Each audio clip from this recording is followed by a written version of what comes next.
राजकीय नेते दररोज एकमेकांवर तावातावानं टीका करतात। टीका करताना त्यांच्या प्रतिक्रिया आपण सगळेच पाहतो। मात्र आता नेत्यांनी टीका करण्याची पद्धत बदललेली काय असं वाटू लागलेलं आहे। नेत्यांनी आता विरोधकांवरती निशाणा साधण्यासाठी गाण्यांचा आधार घेतलाय। पाहूयात नेमकं काय झालंय ते। काँग्रेसच्या खासदार सुप्रिया सुळेंनी गाण्याच्या माध्यमातून विरोधकांवर निशाणा साधलाय। त्याचं कारणही तसंच आहे, कारण राज्याच्या राजकारणात मागील 3 महिन्यांपासून खोके, गद्दार, खुद्दार, निष्ठावंत आणि विचारांचे वारसदार हे शब्द मोठ्या प्रमाणात वापरले जात आहेत। राजकीय नेते प्रतिस्पर्ध्यांना या शब्दांचा वापर करून भिणवतायत। भोकासूर आहे, गद्दारी केलेली आहे। बाप चोरणारी औलाद। अरे वडिलांचं नाही, वडिलांचा आम्ही विचार पुढे नेतोय। नाथ संभाजी शिंदे आया, बाप मंत्री, कार्ट खासदार, त्याला देखील धाडस लागतं, येळ्या गबाळ्याचं काम नाही। मात्र आता सुप्रिया सुळेंनी थेट गाण्याचा आधार घेऊन निशाणा साधलाय। हम बेवफा हरगिज न थे, पर हम वफा कर ना सके।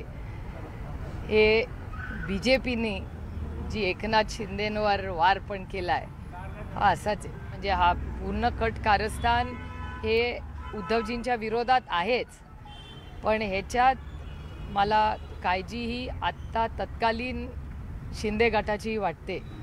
कारण हे जर गाणं त्यांनी ऐकलं असेल तर ही खरंच गोष्ट आहे।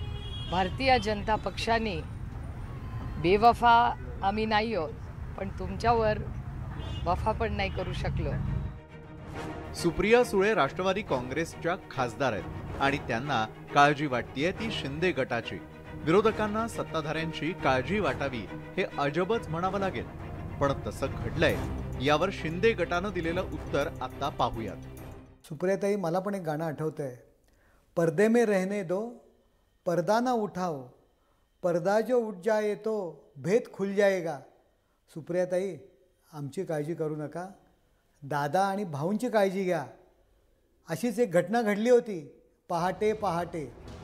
राजकीय प्रतिस्पर्ध्याला नामोहरम करण्यासाठी तिखट शब्दांचा मारा केला जातो। मात्र आता सुप्रिया सुळेंनी टीकेचं स्वरूप बदलून टाकलंय। गाण्याच्या माध्यमातून त्यांनी विरोधकांविषयी चिंता व्यक्त केली आहे। त्यामुळे आगामी काळात इतर नेतेही याच पद्धतीनं सुश्राव्य टीका करण्याची शक्यता नाकारता येत नाही। Bureau report, news 18 Lokmat.